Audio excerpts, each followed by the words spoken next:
Butler Vegas at WWDBTV. Thank you, John Stiles. I want to share, we have a special guest star that got cast in Desert Fiends. So his name's Jeff Webb, and he's cast in Ballsack Mutant. Yeah. And I want you to share how you connected with Sean and what was the preparation, but don't give too much away because it is coming out April 8th. That's right. We have seen the premiere. We got to enjoy that with a small exclusive group of people, but it's coming soon to streaming. We're very excited. April 8th. I think that was just announced today. Yes. Thank you, Gravitas Ventures. Hot off the presses. Thank you, Gravitas Ventures, for the opportunity. You know, I had been in a few movies before, had been connected with Sean, talked to me about this amazing opportunity to come on and be a part of the Mutant family. And I have to say, what I said up front was, put me in anything you want, any makeup, as long as we get to have a good time, we get to make an awesome movie, lots of gore, lots of kills, lots of humor. We checked the box on every one of them. Like, it was such an amazing, fun time to be a part of the movie and to have our little film family. And the greatest part is, you know, we do these fundraising campaigns to get people involved, right? And people can, hey, you can pre-order a movie, you can get some props, you can get some signed merchandise, but you can also be a part of the process. And we met so many awesome people as part of this process who, they were in the crowd as part of the concert scene. They got killed by Brett Wagner, you know, exactly, Big Papa, who played Leatherface in Texas Chainsaw Massacre. You know, it was just such an amazing time to be creative with other folks. The experience working with Sean and Eric Yoder and Monique, who do our special effects. And let me just tell you, like, you kind of go into these opportunities, you really don't know what to expect if you haven't worked with people before. But the first time that we sat down in the makeup chair, in the little shack in the trailer where we were doing all the mutant makeup, I was like, wait, is that what we're gonna look like? And he's like, yeah, that's it. I was like, this is Stan Winston level stuff, and it is. It is. It was one of the most amazing experiences of my life. I'm just really thankful for it, and also thankful that now there's a part 2 to come. Gosh, but everybody coming together made it happen, and I mean, that's pretty amazing. You captured that in the back, both. I mean, your character, I mean, you just transformed so well, and you gave it, like, it was more having somebody like you that had the talent. Natural talent, wherever it was, you had it, and now we're going to have Desert Fiends 2, which is really amazing because you guys get to come back. Sean and Ethan Phillips are writing it, so obviously we have a little bit of the footnotes, but I'm not giving anything away right now. We are in the midst of the campaigning. That's right. So your goals, and coming back. Sure. Yeah. And my goal for you guys now is to, once it comes out, and we have DVDs here, and I can make still pictures, I want you to connect with your fan base. Yeah, for sure. And that's really cool, because there's going to be a lot of people. And at first it could be overwhelming because it's new and it's a process, but you do have a fan base. People love the mutants. They really do. And I just want that to be brought out. Today is it's like a slower day in Days of the Dead, but tomorrow is sold out. Yeah. It's a sold out, oversold out, I heard, crazy day here at the Plaza Hotel. But what are your goals now in the showbiz? Well, I think it's just taking every opportunity that we can, right? And I think like most folks who get a chance to be in one of these films, right? It's a springboard. It's an opportunity to show your stuff. And I have to say, you're very kind, Nicole. Thank you for saying those things. One of the things, when they put the mask on you and you look in the mirror, easiest job in the world, right? Like you are a monster. When you step out of the trailer and people see you for the first time, they treat you differently. And in fact, one of the funnest things, and again, this is for people who may be considering coming on board, you know, grabbing an acting perk in the fundraising campaign, like best dollar you will ever spend, I promise you. Being able to come out of the trailer, to be in the makeup, and then have people desperate to take pictures with you, which we couldn't. I know. That's why it was really hard to find a picture. We had to be under lock and key. You don't like me because the person that was taking the pictures said he lost his camera on Fremont Street. And now something happened where he's not going to be with us for a while. Yeah. Things happen in showbiz, you know.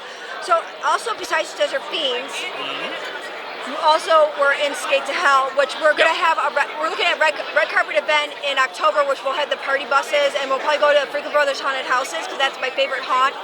We gotta make it fun. We gotta make it fun, and we could dress in character. No one will, you're right? Kind of get away with it in that month. Maybe nowhere else, you know, you can't really. They'll probably call the cops on you. So can you share a little bit about Skate to Hell and the role you had?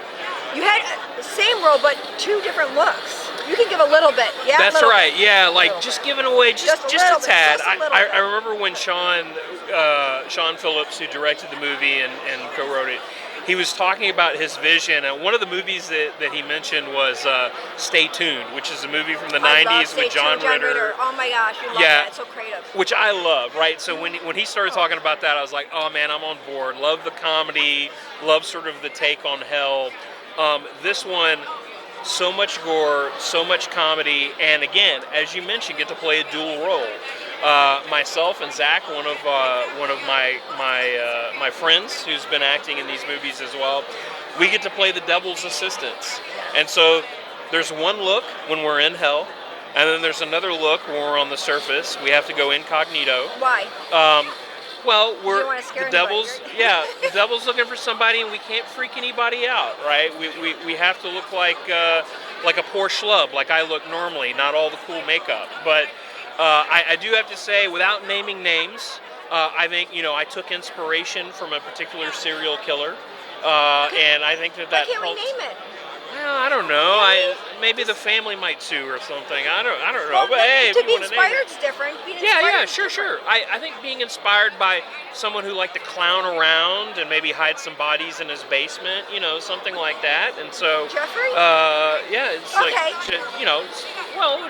Mr. Gacy or somebody like that. Oh, But okay. anyway, so that was fun to kind of just get in that character and just be a complete menace. But you did so good. It was such a diverse role that, I mean, really what true talent you have, and you took the opportunity to be part of something that you didn't know at first. Yeah. You took that risk, gamble. I think it's all about taking the leap and just knowing that you get to create something with other people, and that's the best part about it. That's what's so fun. That is pretty cool. Yeah. How can people find you? Do you have a social media page that you want to give out? I do, yeah. Absolutely. People are welcome to find me. I think it's Facebook / Jeff Webb Actor, or acting rather. And then I would encourage everybody to go and check out on Indiegogo the campaign for Desert Fiends 2. You can see it on Nicole's shirt. Looks fantastic. This is going to be a bigger, better film. I mean, I think everybody thinks we knocked it out of the park. You're familiar with each other. You built that film family, so Exactly. That's pretty cool. And you have your character. You now are going to build it more because in the second one, they want more of the Fiends. Yeah. This is really focused on the Fiends. Desert Fiends 2, the Fiends. And, I mean, he didn't put the Fiends in it, though, but that's what we were talking about. How can you make it more? So you guys are going to have a little bit more to you. A lot of more special effects, but also interacting with a lot of people because people do love getting killed. Yeah, absolutely. And 10 killed. That's what we want to deliver. We want to deliver killing you. So if you want to be a part of it, jump right in. There's plenty of opportunity. And they can check on IMDb and they can look you up and see your work. And, is there anything else you want to share? Anything that would make somebody that's new into the showbiz feel more at ease? I would just say, I used this word earlier, it's like being part of a film family, right? Like, such positive vibes, everybody is there to support each other, and actually, some of my close friends have come as a result of this. Like, we worked on multiple movies together. It's like a family reunion, seeing some folks at a table here today. So you made other films too. Can you share your other films so people can connect to the other films? Yeah, absolutely. I had a small role in a film called A Hard Place that actually has a table here. I just talked to him down there. Yeah. I'll get to him too. I told him I would market him. He's doing another film coming up. He's talking about Puerto Rico. I know. Yeah. So but a few other films that I have that's coming out soon. Axe Grinder Part 7. There's one called Cheerleader Camp Elimination that'll be coming out.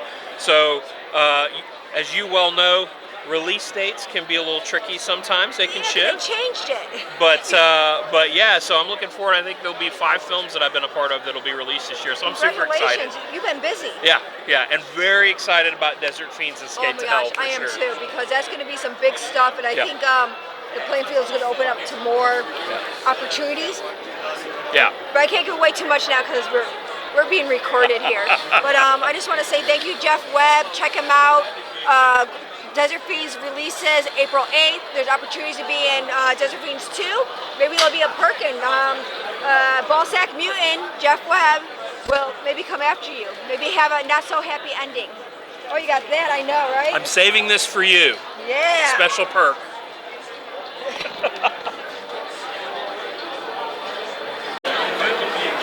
Hey, we're here at the Days of the Dead. I'm Nicole Butler, Vegas. My booth is the Days of the Dead. However, I just came across a really amazing filmmaker. They have a campaign coming out. William from Texas with Goldilocks. And once we get a little bit of what they describe, I want you to zoom in this, and we're going to do it again. Make sure you got it. We like supporting independent filmmakers. William? Hey, my name is William Istone. I'm a filmmaker from Austin, Texas area. You don't have to. And yeah, we basically are doing our Indiegogo. We're in demand right now, and we're here in Las Vegas. We're spreading the word around, getting information out that the film exists. This is Goldilocks. He is our main killer in the film. It's not quite the fairy tale that you would think it was, but it is loosely based on the legend of the Goldilocks. He kills blonde women, takes their hair. We actually have a. Why. Yeah. That's why you can't. He wanted her hair. She didn't want to give it. Go ahead, act it out. So, is this your first feature film? No, my first film in Texas that I made is called Butcher's Bluff. It is a slasher film that will be released on March 11th in Breaking Glass Pictures. It'll be on all the streaming sites, DVDs, Blu-rays, all those good things. Where can people find you on social media? Easy to find, William Instone. Easy. It's Goldilocks the movie. Yeah, you guys all on Facebook and Instagram. Okay. Also, what gave you the storyline behind Goldilocks? And they can find it on IMDb? Yeah, we don't have the IMDb completely put up yet. We're mostly just on Facebook and Instagram at the moment. Very cool. Do you have a trailer? So when I go on this, I'm gonna scope you guys all There's out. a proof of concept trailer on there. It's a 5-minute proof of concept that we shot to kind of show what we have going on. We've got the director of photography for Insidious, Dave Brewer, on board to shoot our film. So it's definitely going to look great. And our sound guy was with Warner Brothers for many, many years. So we're going to have a good soundtrack and sound. It's going to be a top-notch independent film. And so, is this more, like, I know you shared it, but not for the viewers, horror, comedy, is it terror, is this more, I want the viewers to know what they're getting into when they follow you and support you. It's basically like a dark crime at the beginning, like Seven, and it transforms into a home invasion, monster versus monster, kind of like Your Next and The Collector. That's awesome. So it's a very unique story. Goldilocks is a very he's an anti-hero. You would not suspect it, but he ends up turning from the most despicable killer you would ever think to you almost have to cheer for him. I have a question too. How did you do the casting? How did you find this talent to fit your mold of the character? And then I'm going to ask you, how did you prepare for this role? Oh yeah, I'm all into the goody goodies. Yeah, we've known each other for years, so I wrote the part for him. So, and that mask is a mold of his actual face, so it's molded to his face. So, you know, a lot of fans like to have props like this. Would you have replicas? How would people get a hold of that? Do you have on the perks in our Indiegogo, we have actual replicas. Like we have plaster molds that goes on the wall. We actually have screen-used masks. We have a couple of these made. We have them in different sizes. We have stunt masks that were made of leather. This one here is made of resin. So it just depends. Yeah, we have all kinds of stuff, man. Really cool props on our Indiegogo page. So how many films are you in with feature films? I have made The Butcher's Bluff, and I was an actor in the film Texas Chainsaw Massacre.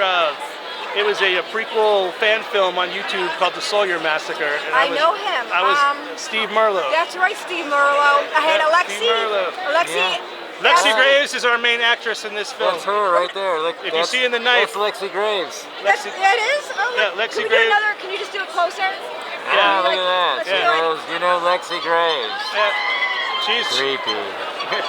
she dyed her hair blonde for us. Well, I know Lexi, but I think she's more of the producer part of you guys.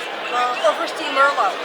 He just did another film, so I did an interview. She's like, can you please do an interview? And I like doing that. I like putting a spotlight because I know how hard it is. Yeah. And to come out here in Vegas, which is now starting to boom a little bit, and I think people would fly out to Texas. Is it only Texas that you film there? Yes. Okay. Yeah. Texas, We not have- hot though. We have all these resources in Texas that I've been able to establish a lot of relationships over the years. So it makes most sense that I film where I have these things. When you're an independent filmmaker, you got to use every resource you can get. You know. Yes, and be very innovative, and there's a lot of hiccups and everything. I have a lot of people now that I'm going on my third feature film. What advice can you give somebody? What advice I give is to do a pay-to-play, get to meet people, Right. see how it's ran, so you understand all the dynamics that it takes. So I think when there's Getting filmmakers started, that are right. giving you opportunity, I would take it. Right. And get to meet people and understand, and sometimes you build a film family, and there's a lot of moving parts. Maybe you'll like to be in front, but not only in front, but behind the scenes on crew. Yeah. So it's very important. We have some perks where we have Paul T. Taylor, who was Pinhead in Hellraiser Judgment. He lives in Texas. He's in our film. And Jeremy London from Mallrats is in our film. We had pay-to-play opportunities to act in roles with them.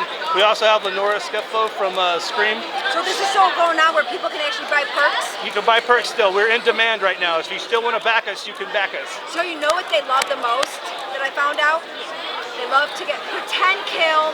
I gotta put it out there because people Yeah. look at me. Pretend killed, Yeah, right? we have that as a perk, especially if you're a blonde. Oh, I'm not really. Hey, Blonde he enough, doesn't baby. discriminate. Blind enough, blind. Oh, you see, there you go. You'll start having different colors and strands. yeah. You'll have the red in there eventually, and My film Butcher's Bluff, I sold about 30 get killed in the film perks. And, do you have for the first one? Do you have DVDs with you? Do you have a table? No, we're here just promoting. Oh, good. Butcher's Bluff will be released in March. In March. Yes. And what platform? That's most of the platforms. Breaking Glass Pictures is one's putting it out, so I haven't gotten that details yet. But it will be on physical media and it will be on the streaming sites. So how can someone protect themselves from not having Goldilocks come after you? Dye your hair dark. Dye your hair dark. You know what I have? Don't get afraid though. I don't hurt unless they ask me to. It's a nice kettle fry. There you go. There you go. That's how I keep away from Goldilocks. Just a little bit of stun. I like the chase. I can't have a quick kill, you know. That actually plays what you just put right there. Has a little tease in the script. So without telling too much, you can look back on this thing and you'll say, wait a minute, I'm just putting it out there. We didn't steal that idea. But, I mean, these are pretty amazing, stuff like that. Do you have more of these? I do. Okay, so I can keep this Yes, one? that's absolutely. So I'll That's also what we're share here it on for. my We're putting them out. We're giving them to everybody, trying to let people know, that Goldilocks is coming. Yeah, and if there's anybody you want to give a shout out to, anything else coming, say they couldn't do this, they can still, say they can't come in person or they can't film from home, they can still be like an associate producer. We have those opportunities. Yes, absolutely. Okay. If you want to produce, we have executive producers, we have regular producers, we have all kinds of opportunities. So there's all kinds of, you can act in the film. We have like pretty much the standard stuff that's going on there with successful Indiegogo campaigns, opportunities for people to be part of it. That's all right. Oh, You just it's all died right. again. That's my friend Mary Kate. We worked in a circus together. Tomorrow I won't be me. I'll be Saber Sparkles. Awesome. Yeah. And they never ever outrun me. But I just want to say thank you so much, and please say your names again. And Yeah, William Minstone, and this is Goldilocks. So make sure you support your follow us. independent- Yeah, support your independent filmmaker. Maybe you'll see me in Texas. Woo-hoo. Hey, I'm Nicole Butler Vegas. I'm here with Mark Francis and Guillermo Ramos. I said it right.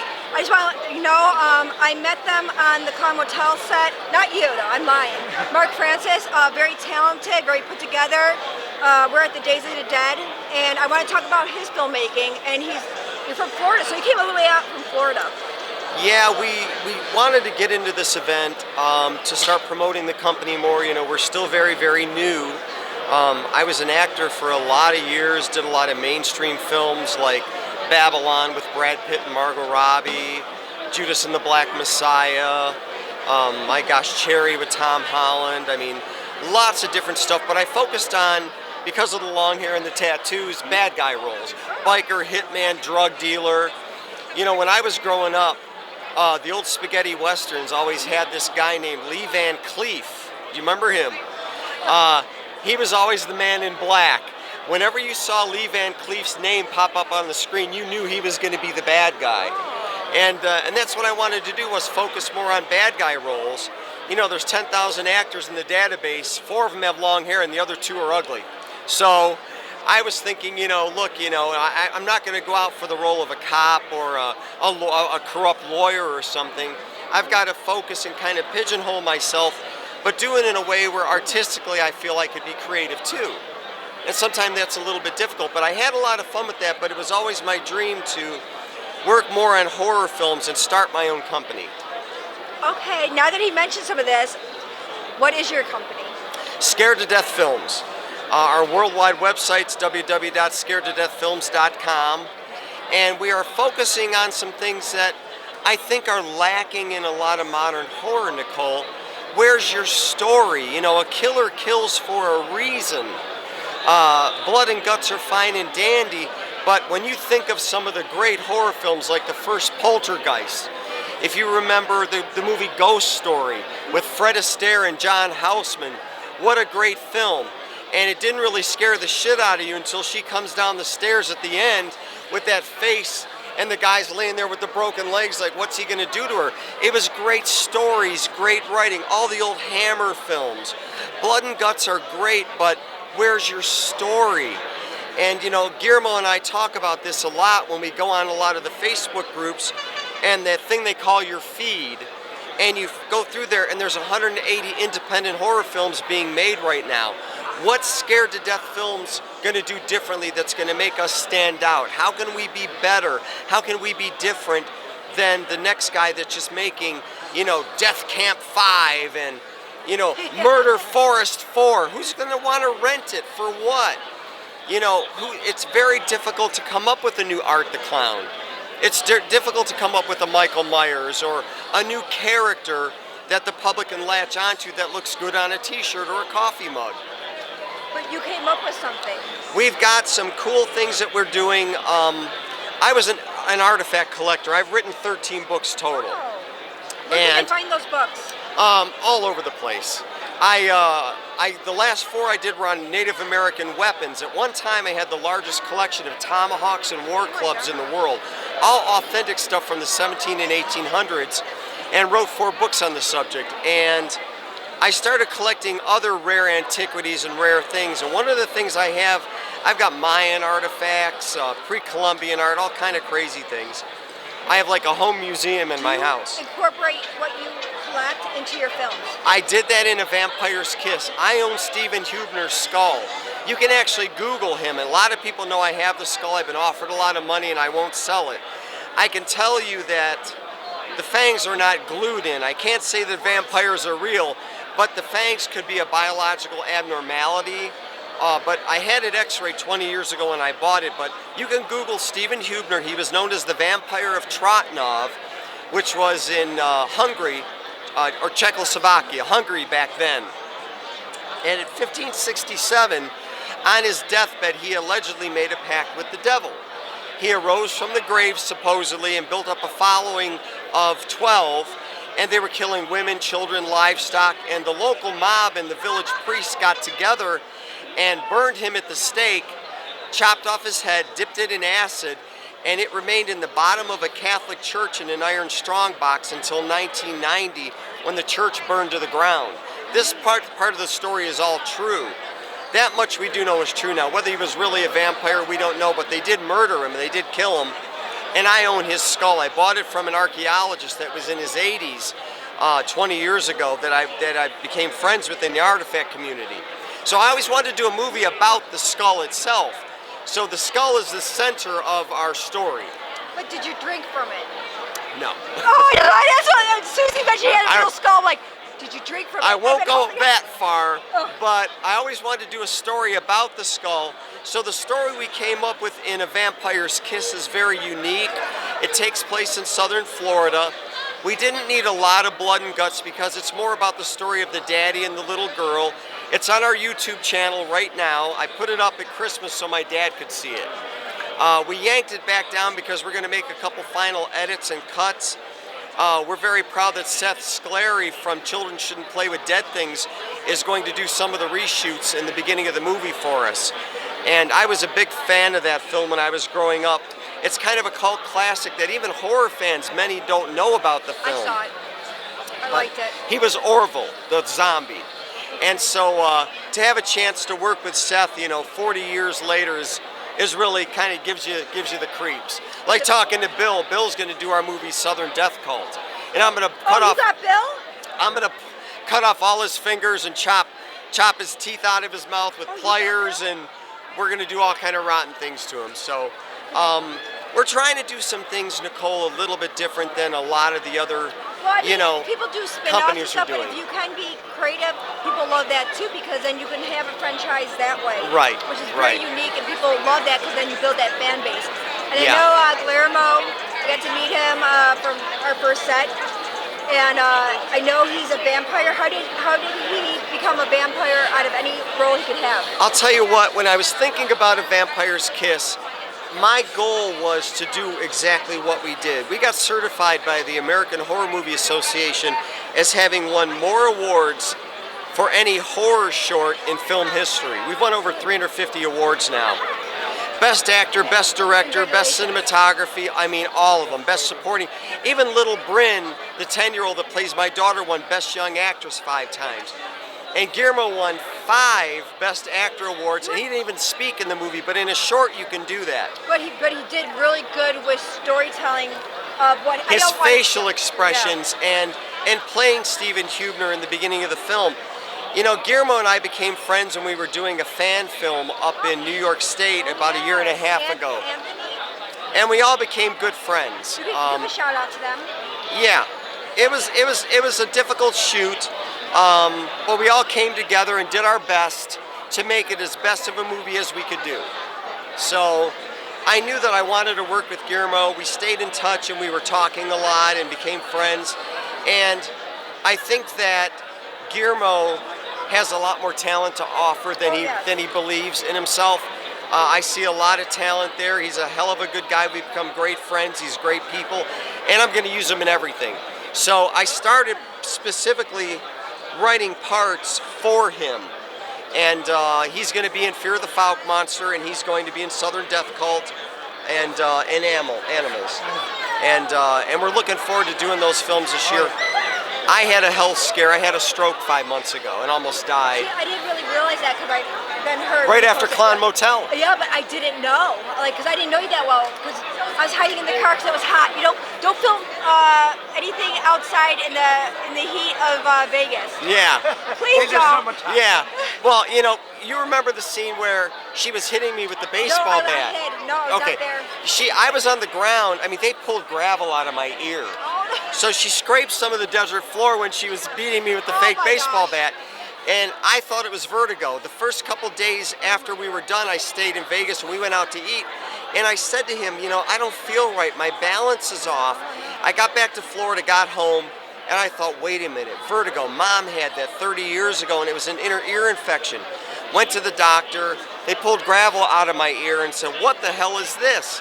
I said, well, it should be an inner ear infection, not on the outside, so maybe that's really not it. 4 days later, I had a major brain stroke in my medulla, and it was from my uncontrolled diabetes. That you can be on the medication for so many years, but if it's really not working like it should, your veins get weak, it allows the platelets, and I had a blood clot. It's this long, they can't even remove it. So I was in the hospital for over a month. They were very mean to me. It was a horrible experience. Can I flip this off? I can flip right? It was terrible. Mean ones. There you go. But it was scary, and I couldn't sit upright. I had to be at a 45-degree angle, and you just feel like life's over. I had 2 movies I was going to act in. We were going to film our 2 movies in October and December. That all had to be put off, and I didn't know if I'd even be able to come to this. So but you're here. Yeah, but thank God, my Lord Jesus Christ and Savior. Wow, I can feel that. Woo! Yeah, I know. I kill babies in my movies, but I'm a Christian. You know what? It's pretend. It's not like Yes. you're doing it in real life. Well, you got to separate the artist from the art. Like I said, when you look across the feed, and we love everybody, and we want everybody to do well. But what's going to make our company stand out and be better and different than everybody else? Or we're just another independent horror film that 5 people are going to rent on a Friday night. What's going to make us different? We're doing full-page ads in Scream, Indie Horror Junkie. I do the back cover. Oh, let's give a shout out. Rick Danford, Indie Horror Junkie. Yeah, I know what you a- have a talk show, podcast, magazine, and he has a convention going on. Yeah, he's got a convention going on. He's on Wednesdays from 8 o'clock to 9 o'clock, his podcast. But his magazine's approaching their 2nd anniversary in February. And they really focus on true independent horror makers, whereas there are some of the bigger name magazines that I won't mention that I was such a fan of all my life that rejected our ads because we were advertising everywhere else, and they didn't like that. The horror community, all the actors know each other, all the directors and producers know each other. We work together, we see each other at the events. Everybody wants everybody to do well. It's a community. And Rick has really worked hard with that magazine, and we want to keep it alive and get more horror fans to read it, because he really does do what he can to promote the independent horror filmmaker. Really, really good people. Really good people. So. And Rick does movies. His movie, The Clock, we won Best Horror Short at Tampa Bay Screams last year. He won Best Feature, and it's a great film. No, I watched it. I rented it. I never get. I know Kevin, Greg. I'm going to call you out. We'll take things for free, but I will pay. I don't do that. But Kevin, he'll take everything. You give it, or as soon as it'll be gone. Yeah, yeah. It's like with this, she wanted me to have for free. I said I can't. I will pay you. Right. I just don't like that because we work so hard. So the best way is to share, buy the film, invite your friends and family to the group pages. Because Right. it is a team and it takes a whole community, because we are starting off at the bottom as independent filmmaking. We don't Right. have the funds, but we do need that support. Right, So right, it's absolutely. Yeah, and there's been a lot of that, especially here in Vegas. Being in Las Vegas with the Mahal brothers, they're good friends of all of us. I've done some of their films. Really great people, very generous with their knowledge and experience. But being here in Vegas, everybody's close enough to LA that you can draw some of the LA actors, which works out really good. Or some of the Vegas people can go to LA. Me being in South Florida near the Everglades, it's harder to kind of reel some actors in to come all the way to Florida. It's a little bit tricky, but we're going to do these releases and get back on track. I'm doing a lot better. I'm walking with a cane. I'm not using the wheelchair anymore. Well, he's going to need it for tomorrow. It's going to be packed here tomorrow. Tomorrow's going to be a big day. It's going to be a big day. But yeah, Clown Motel, when I first met you, was a lot of fun. Everybody was really great on that movie. Joe lives in Orlando, not too far from me. I'm in Naples. A whole bunch Naples. of people. So they have Joe, Zach Vasquez. Zach lives in Tampa, yeah. JoJo Payne. And Ray Gooey lives over in Miami. Brandon Crumb, and he's on TMZ a lot. Yeah. So, A lot of good people, and it's nice to finally meet some of these people that you're Facebook friends with and chat with and see in other things, and want to work together. That's always a lot of fun. It's a good community of people, and meeting Guillermo and meeting Cliff Taylor and Loretta, and some of the people we did doing Anthony's movie. We do got to give a good shout out to them, because they fired one of the producers, like the first day we were there, and we were all there, and we all had a big meeting and said, you know what, we're here, let's not let other people ruin it for us. Let's band together and work a little harder together. And I think when that movie is done, it's going to be exactly what Anthony and Mandy want it to be.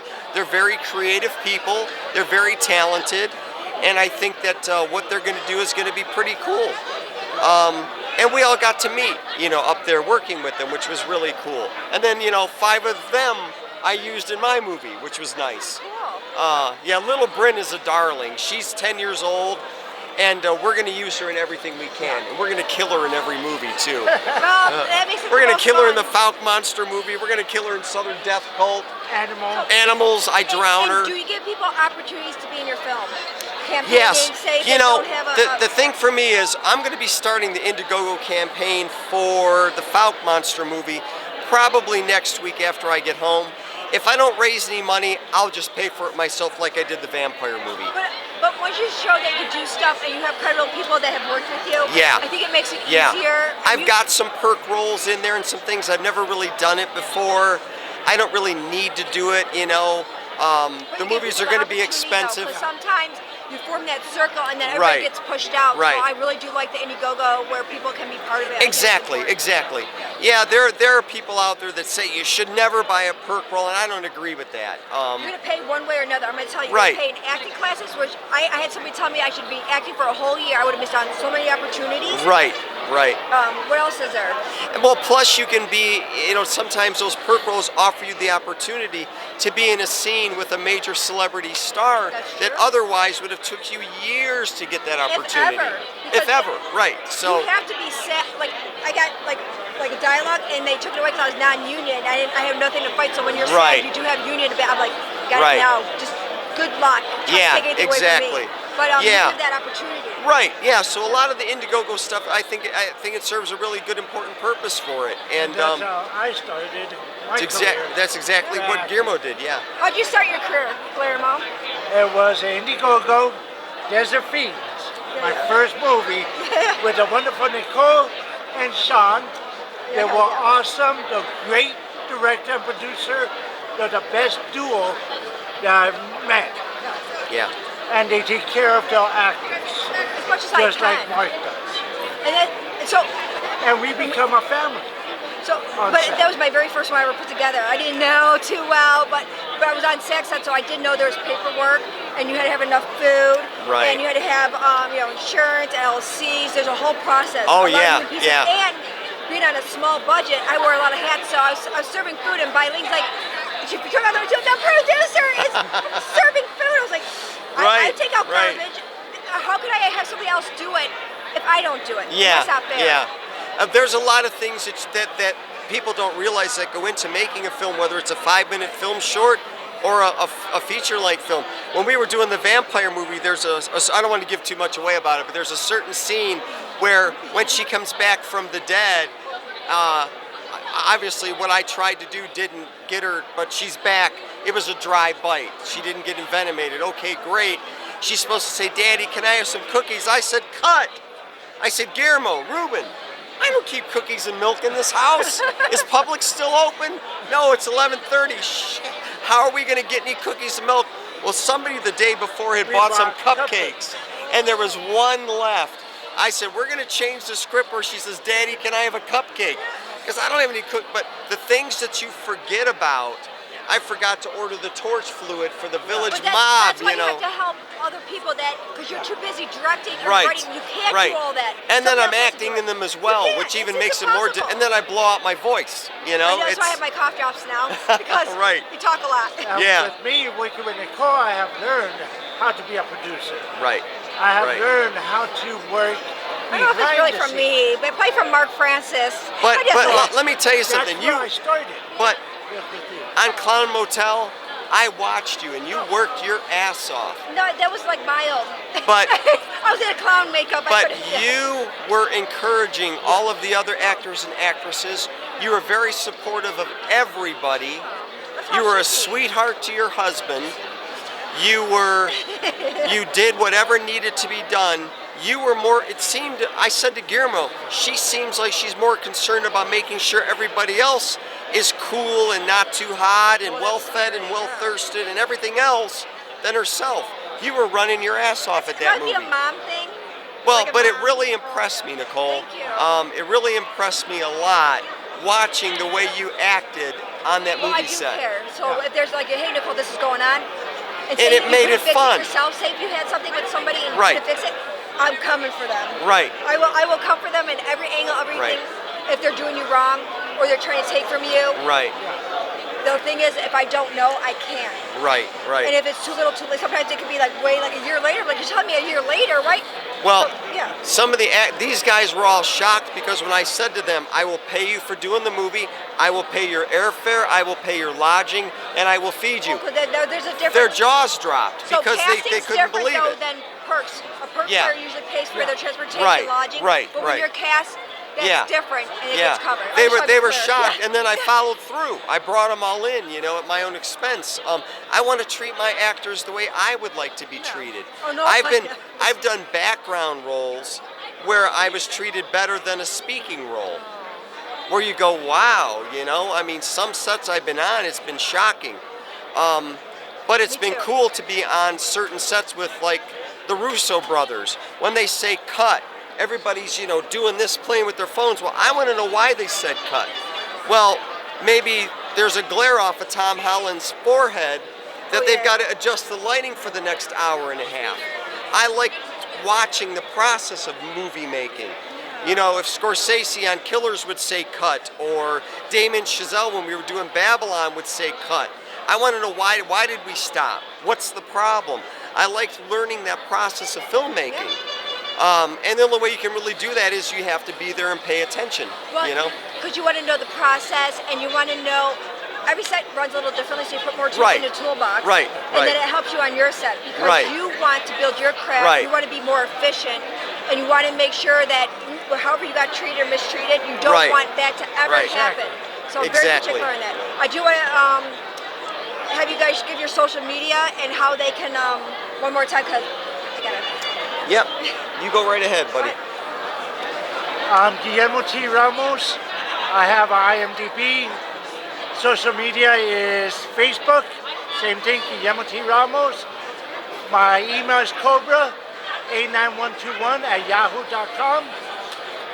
My phone number shows up on IMDb. Don't You call. can contact Don't be me. a creep. And Espanol? of course on our website, Yep. Scared to Espanol? Death Films. Yeah, www.scaredtodeathfilms.com is our website. I've got a Facebook page under Mark Francis. Do you do Spanish? Espanol? Say it in Spanish, please. Guillermo T. Ramos. Mi email es cobra89121 en yahoo.com. Estoy en IMBD, abajo el Guillermo T. Ramos, que me pueden ver todas las películas que he hecho. Y ahí sale mi teléfono que me pueden llamar. What he said. Yeah, and we're just saying thank you for staying tuned and please support your independent filmmakers. Yes. Yeah, there's a lot of them out there. Sean's another one. Sean was a great guy. I enjoyed Yes, meeting him no, over no, there. no, I do love Sean. Yeah, there's a lot of good people. Horton, Jason Horton's here. Again, that's how I became with It's a my showbiz. career. Started with Nicole and Sean, Desert Fiends, then moved on to fan film Friday 13 Blood Loss, where I met and had the pleasure to meet Mark. Good. Well, Yeah. we kicked off the company, Scared to Death Films. Since then, I was in Skate to Hell with Nicole and Sean, and just waiting for April to start. We're gonna finish Desert Fiends 2. We're gonna do Skate to Hell film or Skate. What's it? Scared to Death.